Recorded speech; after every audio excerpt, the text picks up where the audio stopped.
seek to intervene or did not grant any relief to the petitioners would be incorrect.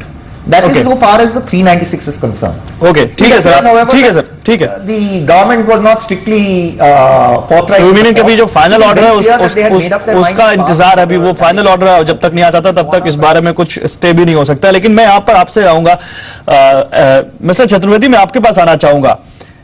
ऐसा क्यों है कि इसका सॉल्यूशन आप कह रहे हैं कि मर्जर से नहीं निकलेगा, आप कह रहे हैं कि एफटीआईएल में मर्ज कर देंगे, इसका कोई सोल्यूशन नहीं है. इसका सोल्यूशन डिफॉल्टर्स से आप रिकवरी करिए, उनकी प्रॉपर्टी अटैच करिए और फिर जो ट्रेडर्स उनका पैसा लौटाइए. तो आपको लगता है ऐसा क्यों है कि ये काम जितनी तेजी से होना चाहिए था, क्या वो काम उस तेजी से नहीं हो रहा है? या ईओडब्ल्यू ने अभी जो डिफॉल्टर्स को पर तो नकेल कसी, लेकिन उसको ऑक्शन नहीं हुई, प्रॉपर्टी अटैच हुई लेकिन उसकी ऑक्शन नहीं हुई और उसके बाद जो ट्रेडर्स उनका पैसा उन तक जाता दिख नहीं रहा. ऐसा क्यों हो रहा है sir?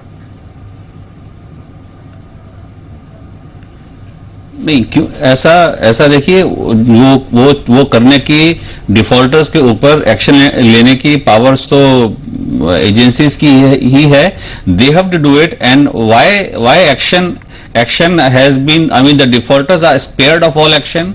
And out of the 4 parties, the defaulters, the brokers, the traders and exchange, it is only the exchange and the owner of the exchange, the promoter of the companies, it's only action has been reserved against them. ऐसा क्यों कर रहे हैं, ये तो उनको ही जवाब देना पड़ेगा. Because by doing this, there are so many other things which are at stake. I mean, the image of the corporate India is at stake.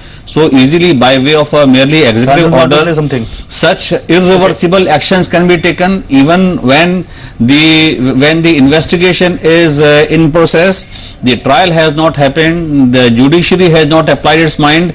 It's like taking a decision first. I mean, it reminds me of Lewis Carroll in Alice in Wonderland. I don't have time. Let's have the sentence first. The trial can happen later. The Queen of Hearts says that.